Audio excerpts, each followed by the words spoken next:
Acompáñame con su Biblia. Si trae su Biblia, vamos a estar en la primera carta a los Corintios, capítulo 16, versículo 13 y 14. Primera carta a los Corintios, capítulo 16, versículo 13 y 14.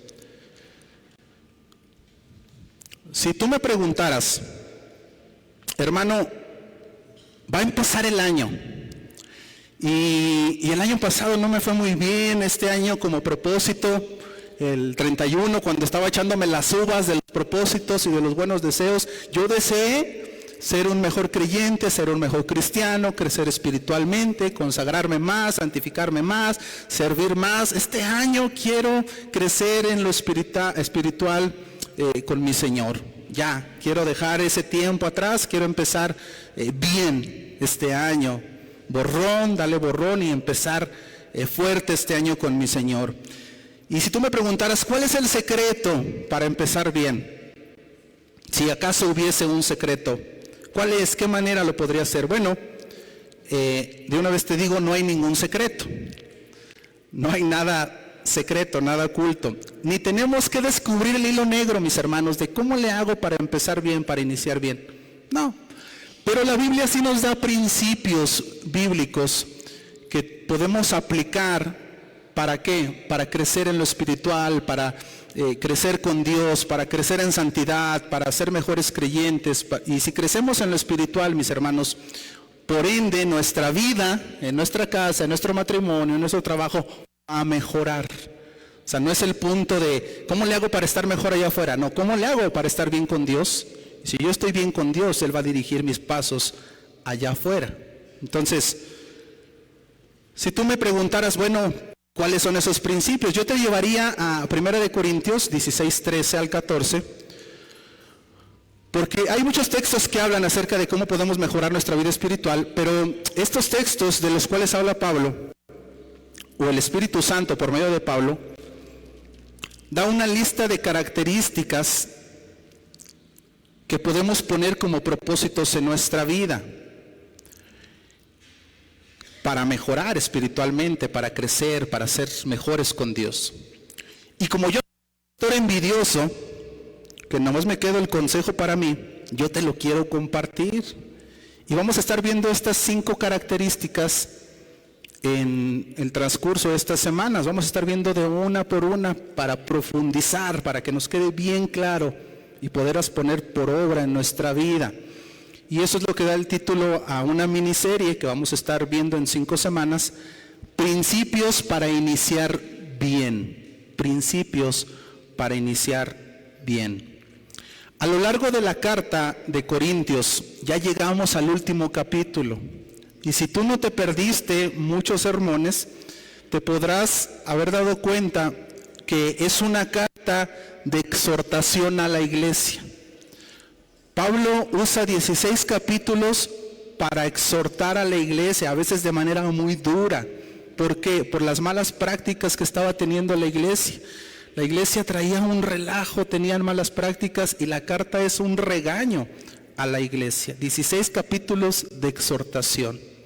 Pero en este último capítulo, al menos en esta segunda parte del versículo 13 en adelante, el apóstol Pablo da 5 características para empezar bien. Es como si Pablo les dijera, bueno, ya los exhorté en todo esto ya no lo deben de hacer, ahora enfóquense en estos puntos. Ahora vamos a trabajar en crecer en esta parte. Ya vimos lo que está mal, ahora vamos a enfocarnos en lo que necesitamos aprender para crecer en Dios. Y estos 5 imperativos, mis hermanos, también es un repaso de toda la carta. Y estos 5 imperativos es con lo que termina Pablo su carta. Entonces nos va a servir de resumen, de conclusión y nos va a empujar para crecer espiritualmente. Con eso como introducción, ahora sí acompáñenme al versículo 13 y 14. Vamos a darle lectura.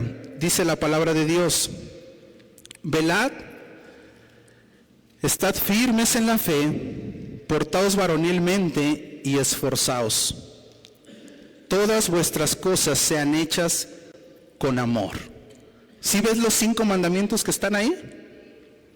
Velad, permanecer firmes, sé maduro, sé fuerte, sé amoroso. Ahí están esos 5. Y vamos a ver esos 5 en el transcurso de estas semanas. Y en la mañana de hoy vamos a empezar con el primer mandamiento, que es velad. Velad. Y vamos a iniciar con una oración. Vamos a orar. Padre nuestro, en el nombre de Jesús, venimos delante de tu palabra, Señor. Rogamos bendigas este tiempo. Habla a nuestro corazón, habla a nuestras vidas, Señor. Que estos principios que vamos a estar viendo, Señor, el día de hoy, de velad, Dios, sea una realidad de nuestro corazón, que podamos entenderlo, Señor, que podamos atesorarlo y que podamos comenzar este inicio de año, Señor, poniéndolo en práctica en nuestra vida, Dios, para glorificar tu nombre, Señor. Quieras, Padre, usar hoy tu palabra para bendecir nuestra vida. Bendice a quien habla, bendice a quien escucha, Señor.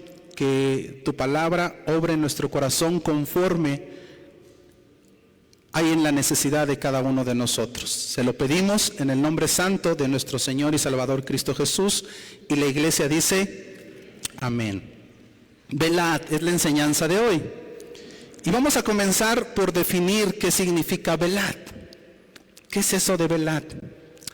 En la palabra original, este texto es gregoreo y significa vigilar. No es gran ciencia. Vigilar, estar en guardia, estar despierto. En buen mexicano diríamos estar aguzado. Avívate, despiértate, ponte trucha. ¿Sí o no? La versión México habla hoy. Nueva versión actualizada. Es eso, mis hermanos, eso es velad. Este término aparece 22 veces en la Biblia y las 22 veces, aunque en algunas se repite el mismo concepto, tiene que ver con mandarnos precisamente a estar despiertos. O sea, lo contrario a tener indiferencia, a tener apatía, estar despiertos, estar vivos. La iglesia de Corintio, mis hermanos, era un claro ejemplo de cómo no se debe llevar el estar vigilantes. O sea, si tú preguntas, dame un ejemplo de lo que es no velar, la iglesia de Corintios es el ejemplo claro. Y déjame, te lo voy resumiendo, y lo hemos visto a través de estos mensajes de este estudio de esta carta. Los corintios, mis hermanos, no estaban velando. Ellos empezaron a introducir hábitos paganos, hábitos del mundo a la iglesia. Y esos hábitos en la iglesia golpearon su comunión con Dios, pero también su comunión con otros creyentes. Empezaron a tener problemas.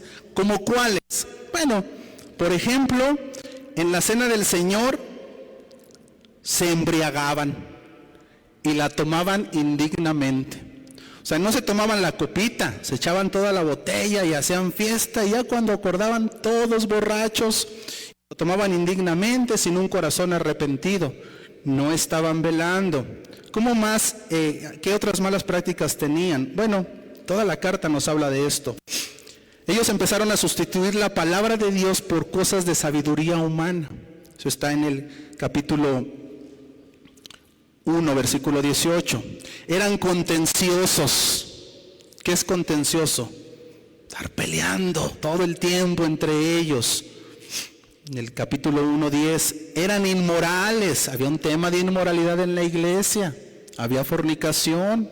Por ahí una madrastra con su hijo. En el capítulo 5:1, participaban en pleitos y disputas legales entre ellos mismos. ¿Cómo era posible que entre hermanos tenían que ir a un juzgado para que les resolvieran la bronca, teniendo ellos la palabra y la autoridad de Dios? Habían pervertido las ideas sobre el matrimonio, el divorcio y el celibato. Capítulo 7. Se divorciaban, se casaban, tenían otras mujeres, decían que había celibato, lo rompían, traían un relajo con ese tema. En el capítulo 7:40 nos habla de eso. Eran libertinos en el placer del vicio y lascivo, capítulo 10. eran indiferentes al bienestar de otros, otros estaban mal y decían, a mí no me importa que esté mal. Había indiferencia entre ellos, había un malentendimiento de los dones espirituales y un mal uso de los dones espirituales, capítulo 12, 13 y 14. Y finalmente les faltaba amor, todo el capítulo 13 habla de eso. Entonces es un pequeño resumen de lo que hemos estado viendo en esta carta. Y eso es un ejemplo de cómo no se vela. Ellos no estaban velando. Ahora, yo sé que tú no pasas ni has pasado por nada absolutamente de esto. Eso no es para nosotros, ¿sí o no?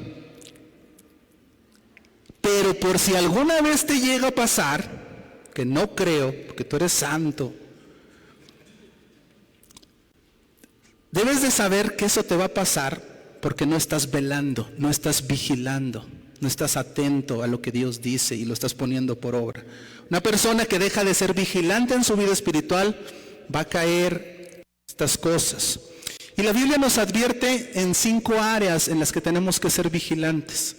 Esta palabra habla 5 veces en la Biblia. Habla más veces, pero se repiten, pero son en total 5 enseñanzas que la Biblia nos da en donde tenemos que ser vigilantes. Vamos a verlas, cada una de ellas. La primera enseñanza o la primera área donde tenemos que ser vigilantes, nos llama a ser vigilantes, es ser vigilantes en cuanto a Satanás y la tentación. Ser vigilantes en cuanto a Satanás y la tentación. Ok, la Biblia me dice, sé vigilante, velad. ¿En qué debo de velar? En cuanto a Satanás y la tentación. Acompáñame a primera carta de Pedro, capítulo 5, versículo 8 y 9, la primera parte. Primera carta de Pedro, capítulo 5, vamos a estar versículo 8 y 9. Dice la palabra de Dios, sed sobrios y velad. Ahí está. Sed sobrios y vigila. Sed sobrios y ponte listo, aguzado, trucha. ¿Por qué, Señor? Porque vuestro adversario el diablo, como león rugiente, anda alrededor buscando a quien devorar, al cual resistid firmes en la fe. La Biblia me dice que me mantenga firme, que vigile las obras de Satanás. Y la tentación, que va de la mano. Yo soy tentado de mis propias concupiscencias, sí, pero Satanás es el tentador por naturaleza. Entonces, es por eso que debemos vigilar la tentación, pero también a Satanás. Ahora, ¿cómo vigilo la tentación? ¿Cómo vigilo las obras de Satanás en mi vida? Bueno, a diferencia de los que muchos piensan, mis hermanos, Satanás no está interesado en asustarte como si fuera una película de Hollywood. No, es que se me va a aparecer Satanás y hay que estar preparado para reprenderlo cuando se nos aparezca. ¿Dónde dice la Biblia eso, mi hermano? Tampoco los demonios pueden poseer a los verdaderos creyentes. Si tú eres un creyente genuino, cristiano, el diablo no tiene cavidad en tu ser. ¿Qué comunión tiene el diablo con la luz? Y el Espíritu Santo que mora en ti no lo va a permitir. ¿Por qué te digo esto, mi hermano? Porque hay quien enseña que el pecado de las personas es porque un espíritu maligno se le metió y por eso pecó y ahora hay que reprenderlo para echar fuera ese espíritu. No, es que esa hermana no es chismosa, es que se le metió el espíritu, el demonio del chisme. Y por eso es así, entonces vamos a reprenderlo, que lo deje. No, es que ese hermano no es fornicario, es que se le metió el espíritu de la fornicación, pero vamos a orar, ahorita lo reprendemos y lo echamos fuera. No, es que ese hermano no tiene el espíritu del alcohol y de la droga, es que se le metió el espíritu de mala suerte, hombre. Pero ahorita oramos, háblale a los ancianos de la iglesia y vamos a orar. Mis hermanos, si eso fuera verdad, de entrada la Biblia no habla nada de eso. Pero si eso fuera verdad, entonces yo no soy culpable de mi pecado. ¿Quién tiene la culpa? El demonio que se me metió. Y como Dios tiene poder sobre los demonios, al final del día es la culpa de Dios. ¿Sí se fijan? Entonces eso no es bíblico, mis hermanos. Eso no es bíblico. Eso lo inventó alguien para justificar su pecado. No, es que no soy yo, es el demonio, échanlo fuera. Entonces por ahí anda una doctrina enseñando, ¿verdad? Vamos a echar fuera a los demonios. No, mi hermano, la Biblia no nos manda a reprender ni a echar fuera demonios. ¿A qué nos manda la Biblia? Otra vez el texto, sed sobrios y vigila. A eso te manda la Biblia en cuanto a Satanás, porque vuestro adversario el diablo como león rugiente anda alrededor buscando a quien devorar, al cual resistid firmes en la fe. Y como vigilo las obras del diablo, como vigilo. Mi hermano, todo cristiano tiene que conocer las estrategias de Satanás. Y todo cristiano debe de conocer su punto débil, su pata de palo, su talón de Aquiles, de qué pie cojea. No hay peor pecado que el que no identificas, porque ¿cómo lo atacas? Y la pregunta, hermano, ¿tú sabes cuál es tu pecado? ¿Tú sabes con qué Satanás te hace caer? ¿Identificas qué es aquello? ¿Tienes bien claro en tu mente, en tu corazón, qué es lo que te hace caer delante de Dios? Porque si no, aguas, mi hermano. Cuidado, no estás vigilando porque no sabes ni por dónde te están pegando. Pregúntale a tu esposo, pregúntale a tu esposa, a tus hijos, a tus amigos, al pastor, a alguien de la iglesia. Hay veces que es bien visible el pecado en la persona y todo el mundo sabemos de qué pie cojea, menos el que está en el pecado. Está como aquel que traía su bigote y había comido queso y le quedó aquí embarrado y decía, es que huele feo, y huele bien feo, y pues era él el que traía el queso ahí embarrado. Todo el mundo se dio cuenta menos él. Y así es el pecado que no identificamos, mi hermano. Todo el mundo lo sabe, pregunta. Entonces nosotros tenemos que conocer la estrategia de Satanás para saber cómo nos va a atacar y cómo es esa tentación. Vayan a Juan, primera carta de Juan, capítulo 2, versículo 16. Primera carta de Juan, capítulo 2, versículo 16. ¿Qué estrategias? Aprende las estrategias para que tú digas, estas son del diablo. Aguas. Dice el versículo 16 de Juan 2, de la primera carta. Porque todo lo que hay en el mundo, los deseos de la carne, los deseos de los ojos y la vanagloria de la vida, no provienen del Padre, sino del mundo. Si tú lees el contexto de este pasaje, viene hablando del anticristo, que ya el espíritu de desobediencia está en este lugar, está hablando de cómo vencer al maligno. Y entonces, estas son las tentaciones, mis hermanos, a las que nos enfrentamos y son las estrategias de Satanás. ¿Cuáles? Velad, o sea, aguzado. Los deseos de la carne, punto número 1. ¿Cómo te ataca Satanás? Con los deseos de la carne. Ahí sí te ataca Satanás. ¿Cuáles son los deseos de la carne, mi hermano? Todo lo que se opone a Dios, que nuestra carne desea. ¿Y cómo es que Satanás nos ataca en esa parte? Porque justo en lo que tú deseas, en lo que te hace pecar, mi hermano, Satanás te lo va a poner en bandeja de plata para que peques. Te lo va a acomodar, pero hasta vas a decir, ay, se me hace que esto es de Dios. Así le hacen algunos, ¿verdad? No, yo creo esto es de Dios porque mira, se dieron las cosas. No, si es pecado, no es de Dios, mi hermano. No confundas, no te quieras engañar. Si es pecado, jamás va a ser de Dios. ¿Y cómo Satanás te pone esto en bandeja de plata? Bueno, si te gusta robar, ¿qué crees? Te va a poner donde hay robo, donde puedas robar, donde puedas agarrar. Y entonces tú ahí tienes que decir, ¿esto es de Satanás? No, esto es una estrategia de Satanás, me quiere matar. Si tú batallas con la fornicación, te va a poner en el lugar, te va a poner a la persona para que caigas en eso. Y tú tienes que rápido. Ay, es que a lo mejor es de Dios porque nos amamos. No es de Dios, es Satanás que te está poniendo eso. A ese incircunciso, a esa incircuncisa. Si batallas con el chisme, ¿qué crees que te va a poner Satanás? Orejas chismosas, lo veíamos en la escuela dominical hoy en la mañana, que te digan, cuéntame más, y soltamos la lengua, ¿verdad? Que quema el bosque al final del día. Si batallas con la contienda, como los corintios, si tú eres peleonero, si tú nomás estás buscando a ver quién te mira feo para decirle algo, bueno, te va a poner gente a tu alrededor para que pelees. Si tú batallas con tu carácter, te va a poner circunstancias para que explotes.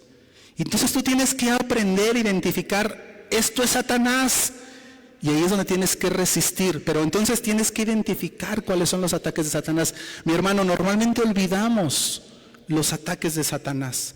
Tú tienes que ver rápido, esto es del diablo, cuidado. Eso es estar vigilante, los deseos de la carne. ¿Cómo más nos ataca Satanás? Con los deseos de los ojos. Lo dice Juan, los deseos de la carne. Número 2, los deseos de los ojos. Y es interesante que Juan mencione en la misma línea de estrategia los deseos de la carne y los deseos de los ojos. ¿Por qué? Porque nosotros como creyentes a veces pensamos que los deseos de los ojos no son tan pecaminosos, no son tan malos como los deseos de la carne. O sea, como que ver no es tan malo, como que puedo darme licencia de pecar con mis ojos. Por ahí entra el pecado. Y entonces empiezo a ver cosas, empiezo a ver a gente, empiezo a ver envidia en mi corazón, empiezo a ver cosas que alguien más tiene y empiezo a ver que eso no se lo merece él, eso debería de ser mío. Y empezamos a ver esas cosas. Hay quien puede pensar, bueno, no es pecado ver un poco de pornografía, todo el mundo lo hace. Una película que no sea necesariamente pornografía, pero puede ser un poco erótica. Eso no es pecado. Mi hermano, si lo que estás viendo te causa lascivia, lujuria en tu corazón, ¿qué crees? Ya es pecado, aunque no sea pornografía. Y es pecado delante de Dios. O luego, como dicen muchas y muchos, ven a la muchacha o ven al muchacho, guapetón, y el esposo, ¿qué le estás viendo? Y la esposa, que esté casada no quiere decir que no pueda ver el menú. Si no dicen así. Y los varones ni dicen, ¿verdad? Eso se les va a la vista. Pero eso no es pecado, hermano. Bueno, el Señor Jesús dice otra cosa, ¿verdad? En Mateo 5, 28 dice, pero yo os digo que cualquiera que mira con codicia ya adulteró en su corazón. Entonces ve el pecado, mi hermano, ve cómo Satanás nos ataca por medio de la vista, por algo que nosotros podemos minimizar como pecado. Tú tienes que saber que esa estrategia es de Satanás, tienes que ponerte listo y trabajar con eso, trabajar con tu pensamiento, trabajar con tu vista. Es igual de pecado delante de Dios. No porque no llevemos por obra, ya no estoy en pecado, no, dice Dios, y es de Satanás. Entonces, cuidado con los ojos. Y tercero, ¿cómo nos ataca Satanás? Con la vanagloria de la vida. Con la vanagloria de la vida. La vanagloria, mis hermanos, es un exceso de orgullo, un exceso de búsqueda de reconocimiento. Y quiero que veas qué sutil es Satanás para engañarnos. Es muy sutil. Como en esto de la vanagloria. Él te lleva a que busques desear exaltarte y jactarte. Que tú digas, es por mis méritos, es por lo que yo hice, es por mis logros, es por lo que he trabajado. Pero ¿cómo eso puede ser pecado si a mí me costó ese trabajo? El problema, hermano, es que eso puede ser una adicción en tu vida. El sentir el orgullo de yo puedo, yo soy mejor, yo tengo más, yo logré más. Y de pronto, sin que te des cuenta, vas a estar haciendo puras cosas que tienen que ver con tus logros, con tus metas personales, y hacer a un lado a Dios. Todo lo que gira a mi alrededor tiene que ver con cosas que me van a hacer sentir bien a mí, sentirme orgulloso, sentirme que yo puedo, aquello que yo logro, aquello que yo he creado, aquello que he producido, aquello que construyo, aquello que compro, aquello que tengo. Y nota que no necesariamente es algo malo el hacer cosas. El tema es cuando eso se convierte en un orgullo en tu corazón y se vuelve prioridad en tu vida. Cuando para ti Dios no es el primer lugar, sino hacer estas cosas que te llenan de orgullo, sacas a Dios de la ecuación y ahí es donde Satanás te quiere tener. Síguele sintiéndote bien, sigue creando, sigue construyendo, sigue consiguiendo cosas, síguele, ahí vas bien. El orgullo y la vanagloria. ¿Por qué? Porque Dios no va a ser tu prioridad. ¿Y cómo yo sé si soy orgulloso o vanaglorioso? Pues evalúate nada más. ¿Qué es más importante para ti? ¿Adorar a Dios? ¿Venir a un culto el domingo? ¿Tu tiempo de oración en la semana? ¿Tu tiempo de la palabra? ¿O meterte en todas esas cosas para conseguir mucho? ¿A qué le dedicas más tiempo? ¿A qué le y no estoy hablando del tema del trabajo, porque pues ahí las jornadas de trabajo son largas. No, aquello, mi hermano, que estamos haciendo y sacamos a Dios. La vanagloria de la vida. Y ve, Satanás es bien sutil y nos engaña con eso. Velad, dice la palabra de Dios, en los deseos de la carne, en los deseos de los ojos y en la vanagloria de la vida. Segunda cosa que nos dice Dios, que debemos estar vigilantes. Sé vigilante en cuanto a Satanás y la tentación. Aguas, porque si yo no entiendo qué es Satanás, mi hermano, y lo hago, aunque sea un poco, ya le dije que sí a Satanás. Ya caí en su red. Aguas, dice el Pablo, velad en eso. ¿En qué más debemos de velar? Sé vigilante por la apatía y la indiferencia espiritual. Sé vigilante en cuanto a la apatía y la indiferencia espiritual. La iglesia de Sardis, mis hermanos, es una iglesia que el apóstol Juan escribe por palabras del Señor Jesús. Era una iglesia muy vital. Era una iglesia con mucha actividad, era una iglesia con muchos servicios, con muchos cultos, con un montón de organización, con marketing, con publicidad, con alabanza preciosa. Mi hermano, era la iglesia que tú la veías y decías, wow, esta iglesia está increíble. Lejos estaban sus miembros de estar dispersos, no, había unidad, había ministerios, se congregaban todos los días, había un montón de jóvenes, tenían sus actividades, iban a la ciudad, llevaban el evangelio. Una iglesia que pudiéramos decir en nosotros prendida. O hay quien dice avivada, que eso no es ser avivado, avivado tiene que ver con santidad. Pero así luego una iglesia movida dicen, es que está avivada. No. Aparentemente, si tú hubieras estado ahí, hubieras dicho, wow, es una muy buena iglesia, qué bueno, tienen muchas actividades, tienen muchos departamentos, tienen muchos recursos, tienen una organización en cada área, muy bien, todo va bien aquí. ¿Y qué crees? Dice Dios, para mí eres una iglesia muerta, Sardis, estás muerta espiritualmente. Mira lo que les escribe en el capítulo 3, versículo 1, a la iglesia de Sardis. Escribe el ángel de la iglesia de Sardis, en Sardis, el que tiene los 7 espíritus de Dios y las 7 estrellas, dice esto. Yo conozco tus obras, que tienes nombre de que vives y estás muerto. Sé vigilante y afirma las otras cosas que están para morir, porque no he hallado tus obras perfectas delante de Dios. Acuérdate pues de lo que has recibido y oído, y guárdalo y arrepiéntete. Pues si no velas, si no vigilas, iglesia, dice el Señor, vendré sobre ti como ladrón y no sabrás a qué hora vendré sobre ti. Mira el engaño en el que había caído la iglesia de Sardis. La iglesia de Sardis pensaba que estaba bien. Dice, tienes nombre de que vives, o sea, tú piensas que estás muy bien por las actividades, por los servicios, por los cultos, por la alabanza, pero estás muerto. ¿Por qué, mis hermanos?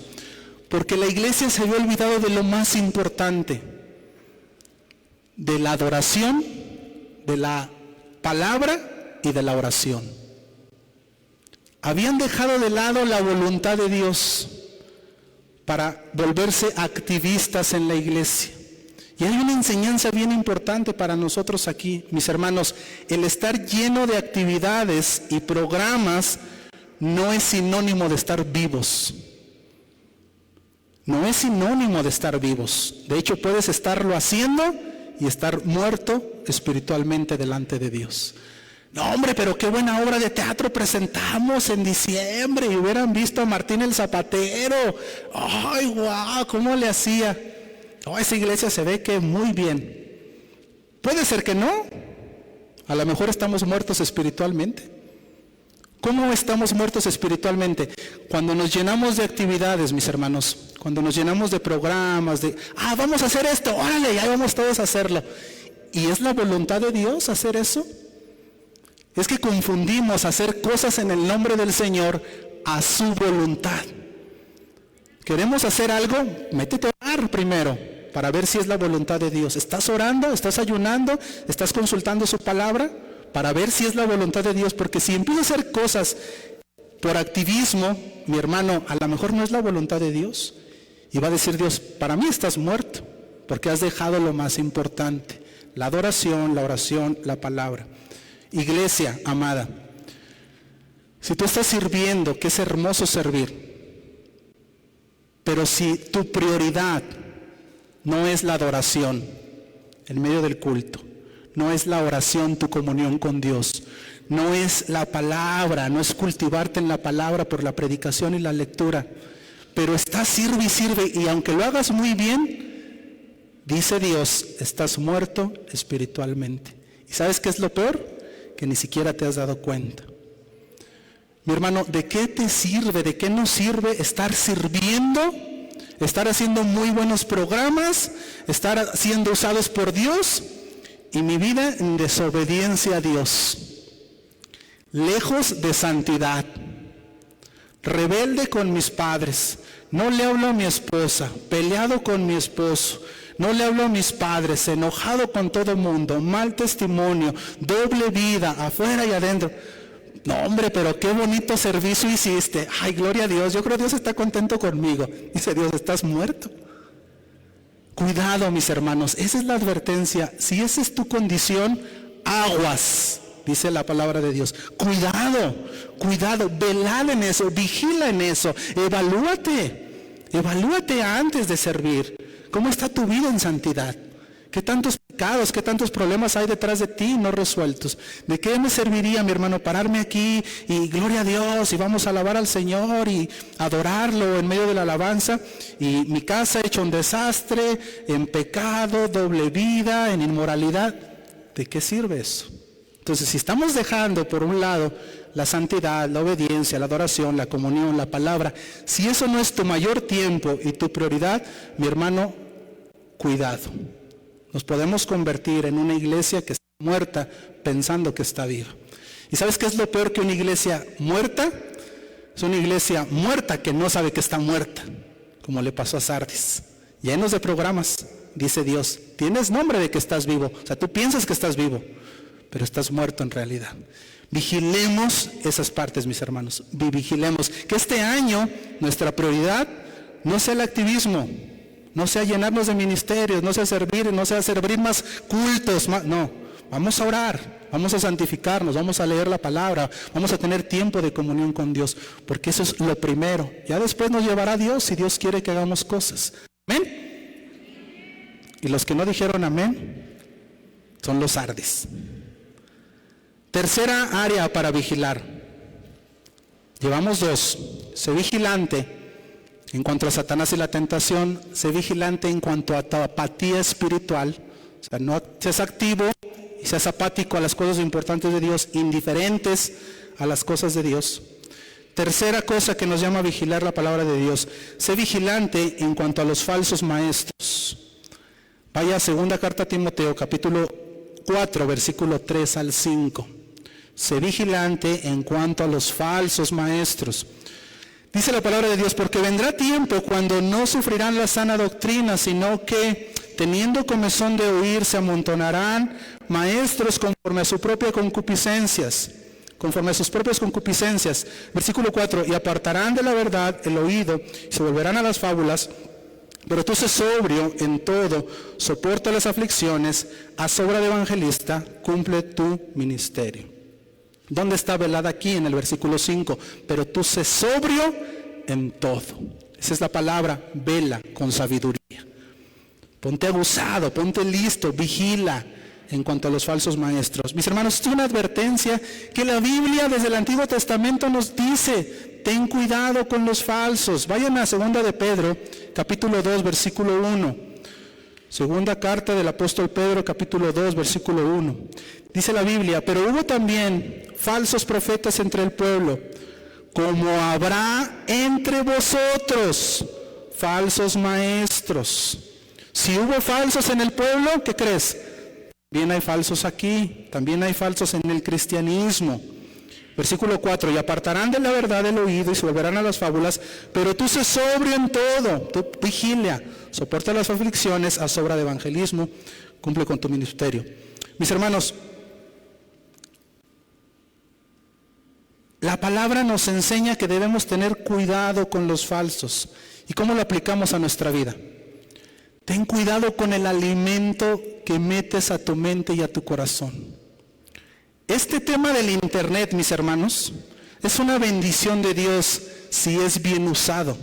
Pero si es mal usado, podemos meterle toda clase de mugrero a nuestra mente y a nuestro corazón. Vigila en eso, ten cuidado con lo que escuchas, ten cuidado con lo que ves. ¿Por qué? Mis hermanos, hoy como yo sé que todos aquí lo único que usan las redes sociales es para alimentarse espiritualmente.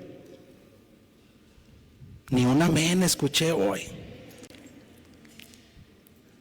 No diga amén, mi hermano, porque no es cierto.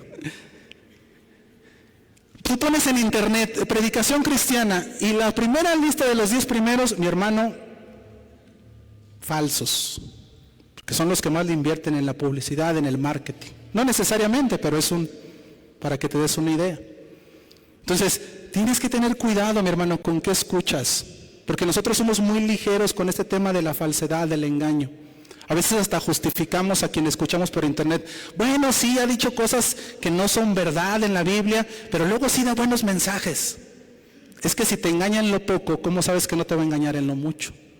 Es que yo tengo mi pastor de internet y es con el que me alimento todos los días. Está bien, asegúrate que no sea un falso maestro. ¿Por qué? Porque te va a llevar a tomar malas decisiones que no sean conforme a Dios y te va a presentar a un Dios que no es el Dios de la Biblia. Te va a llevar a la ruina. Entonces, vigila en eso, ten cuidado en eso. La recomendación bíblica con los falsos es la que le da Pablo a Timoteo en el capítulo 1, versículo 11. Tito 1:11. Hablando de los falsos, mira lo que dice la palabra de Dios.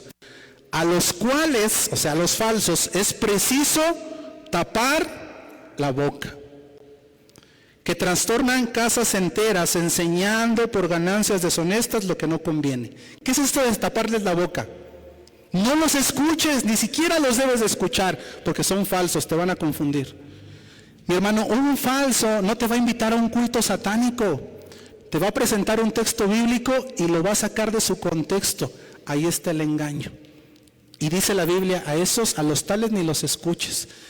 ¿Y quiénes son esos falsos? Mis hermanos, son aquellos que manipulan la palabra a su conveniencia. Yo quiero que diezmen, pues ahora voy a hablar de esto, manipulación, a mi manera, cambiando los versículos a lo que yo quiero que se haga. Esa es una falsedad. Entonces, a los cuales tápenles la boca. Dice la Biblia, velad en eso, vigila en esta área en tu corazón. Amén. Cuarta área de vigilancia. Las primeras 3 tienen que ver con lo negativo, con lo que no debemos de hacer. Ten cuidado, eso no lo debemos de hacer. Y las 2 siguientes que habla la Biblia tienen con cosas que sí debemos de hacer. Cuarta cosa que nos llama a vigilar la Biblia, sé vigilante en cuanto a la oración. Sé vigilante en cuanto a la oración. El Señor Jesús llevó a sus discípulos al huerto de Getsemaní, el día que iba a ser arrestado, que iba a ser entregado. Y les dijo, aquí quédense y oren por mí, mientras yo voy a orar con el Señor. Y se adentró más al huerto. Y cuando regresó, ¿qué estaban haciendo los discípulos? Dormidos. Y se fue otra vez a orar. Y regresó. ¿Y cómo los halló? Otra vez durmiendo. 3 veces fue, regresó, las 3 veces igual. Y ahí es donde Él les da estas palabras, Marcos 14:38. Velad, otra vez, vigila y orad para que no entréis en tentación. El espíritu a la verdad está dispuesto, pero la carne es débil. Mis hermanos, si orando, si viniendo a la iglesia, si adorando, viene la tentación y nos tumba. Ahora tú te imaginas si estás dormido, si no estás orando, si estás adormilado en tu vida espiritual. Ya tengo como una semana que no oro, pero gloria a Dios, el domingo voy al culto. Estás dormidote como los discípulos. No estás velando en oración. Si no vivimos velando, mi hermano, seremos presa de Satanás, seremos presa de la tentación. Dios nos llama a vigilar en esa área, velar en oración, estar siempre con esa prioridad de estoy velando, estoy orando, estoy pasando tiempo con Dios. Mi hermano, la oración te va a fortalecer para el día de la tentación. Y la oración sucumbe los ataques de Satanás para tu vida. Eso es lo que hace la oración. La oración no es un simple ritual que el cristiano tiene que hacer. La oración es tan importante para el cristiano, mi hermano, que la oración es como el latido del corazón espiritual para tu vida.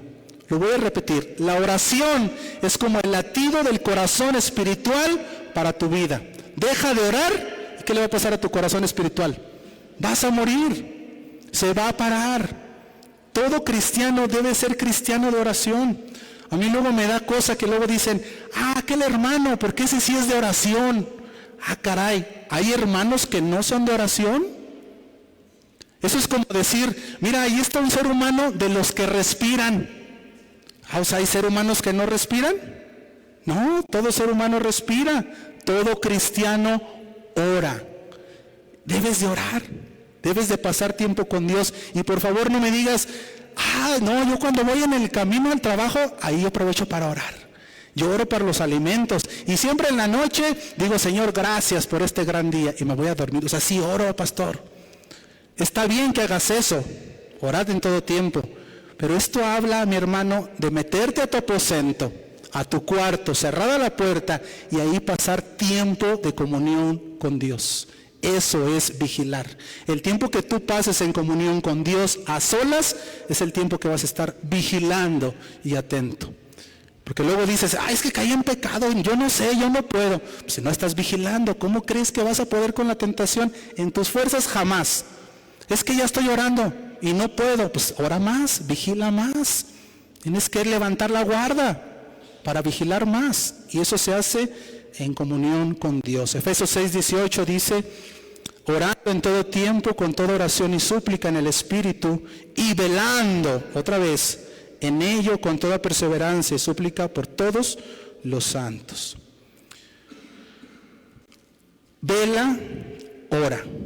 Dice, vigilante en la oración. Quinta y última. Llevamos 4. Sé vigilante en cuanto a Satanás y la tentación. Sé vigilante en cuanto a la apatía espiritual. Sé vigilante en cuanto a los falsos. Sé vigilante en cuanto a la oración. Último, sé vigilante en cuanto al regreso de nuestro Señor Jesucristo. Y con esto quiero terminar, porque este punto, mi hermano, engloba todo lo anterior. Vayan a Mateo capítulo 24, versículo 42. Mateo 24, 42. Dice la palabra de Dios. Velad. ¿Qué dice? Vigila. ¿En qué debo de vigilar, Señor? Ya me diste mucho para vigilar. ¿Qué más? Pues porque no sabéis a qué hora ha de venir vuestro Señor. Los cristianos debemos ser vigilantes en cuanto al regreso de Cristo. Mi hermano, esto es el motor para que tú vigiles en las demás áreas. Si tú no entiendes esto, no vas a tener una motivación para orar de entrada. ¿Para qué oro? Tenemos que entender esto. Hay 2 cosas, mis hermanos, que el cristiano tiene que tener presente en su vida y mantener fielmente en su corazón. 2 cosas, todos los días repítetelas, repítelo, dile a tu alma. La primera es recordar lo que hizo Cristo por ti en la cruz. Levántate en la mañana y dile a tu alma, Cristo murió para darte salvación. Vive conforme a esa cruz.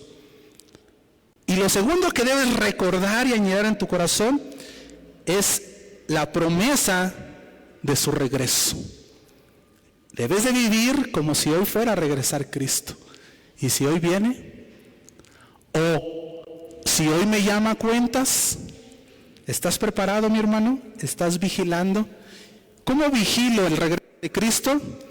Vigilando en cuanto a la tentación y el pecado y Satanás, vigilando en cuanto a los falsos, vigilando tu apatía e indiferencia espiritual, vigilando en oración. Eso es vigilar el regreso de Cristo. Pero yo tengo que pensar y motivarme en la cruz y decir, yo voy a vigilar en esto porque Cristo murió por mí. Yo voy a vigilar en esto porque el regreso de Cristo está pronto, porque Cristo viene por su iglesia. Hay muchas personas que les he predicado el Evangelio que me han dicho, estoy de acuerdo con lo que me has dicho, está bien, pero todavía no es mi tiempo, todavía no es mi momento, luego. Mi hermano, el tiempo que Dios tiene para ti es en el momento que recibes la palabra. Esa es la oportunidad que Dios te está dando. Yo no sé si te voy a volver a dar otra oportunidad. El tiempo que te están compartiendo la palabra, esa es la oportunidad. Ese es el momento preciso que Dios ha preparado para ti. Y de esa persona que dice, todavía no es mi momento, quizá después, por poco me persuades, esa persona no ha entendido dos cosas. La primera es que es enemigo de Dios. Es enemigo de Dios. Dios lo ve como enemigo y necesita reconciliarse con él. Y segundo, que no sabe, es que el tiempo es algo que no tiene. Vayan a 2 de Pedro 3:10. 2 de Pedro 3:10 dice, pero el día del Señor vendrá como ladrón en la noche. ¿Cómo va a venir? Como ladrón. ¿El ladrón te avisa cuando te va a robar? Oiga, ¿qué día va a estar ahí en su casa el viernes para ir? Porque le voy a robar. No, va a llegar cuando menos lo esperes. Así va a ser la venida de Cristo. Vigila en esas cosas. ¿Cómo sé si estoy vigilando en la venida de Cristo? 2 de Pedro 3:11. ¿Cómo sé si yo realmente estoy vigilando, estoy esperando la venida de Cristo? 2 de Pedro 3:11. Mira lo que dice la Biblia. Puesto que todas estas cosas han de ser desechas, cuando venga Cristo, todo lo que está aquí, Dios lo va a deshacer. Si yo entiendo el regreso de Cristo, ¿cómo no debéis vosotros andar en santa y piadosa manera de vivir? Esperando y apresurándoos para la venida del día de Dios, en el cual los cielos encendiéndose serán deshechos y los elementos siendo quemados se fundirán. Es decir, si yo sé que Cristo viene y yo sé lo que hizo por mí en una cruz, yo sé que la ira de Dios venía sobre mí y vino sobre Cristo, ¿cómo no voy a estar viviendo en una vida santa y piadosa? Eso debe de ser mi meditar. Eso significa estoy esperando en Cristo. Entonces, el examen para nosotros es, mi hermano, ¿cómo estás viviendo tu vida? ¿Estás vigilando en Cristo? Sí. ¿Cómo está tu santidad? ¿Cómo está tu piedad? Bueno, eso está mal, pero sí estoy esperando en el Señor. Es que no es incongruencia. El que espera en el Señor vigila su santidad, vigila su piedad para con los demás. Vive una vida santa porque sabe que el Señor puede venir en cualquier momento. Mi hermano, ¿cómo vigilo en el Señor? Todas las áreas de vigilancia que vimos. Vigilar en Satanás, en la tentación, vigilar en la apatía, indiferencia espiritual, vigilar en los falsos maestros, vigilar en la oración, vigilar en Cristo y su regreso. Mi hermano, amigo, compañero que estás aquí, si Cristo viene hoy, ¿te vas con Él? O ahí te va la otra, si Cristo hoy te llama a cuentas, ¿estás listo? Nuestra hermana Lupita, que está en la presencia del Señor, y los que se queden van a saber por qué digo esto, no le avisó el Señor, le dijo, vámonos. Oye, Señor, pero no, ya, vámonos, es momento. ¿Tú estás listo? ¿Estás preparado para la venida del Señor? ¿O sigues dormidote en tus laureles? Mi hermano, que Dios nos ayude a vigilar, que este año nuestro propósito sea vivir, iniciar bien, en primer lugar, vigilando. Señor, quiero velar este año, quiero velar en esta área de mi vida. Que el Señor bendiga su palabra. Ponte de pie, iglesia, vamos a dar gracias por la palabra de hoy.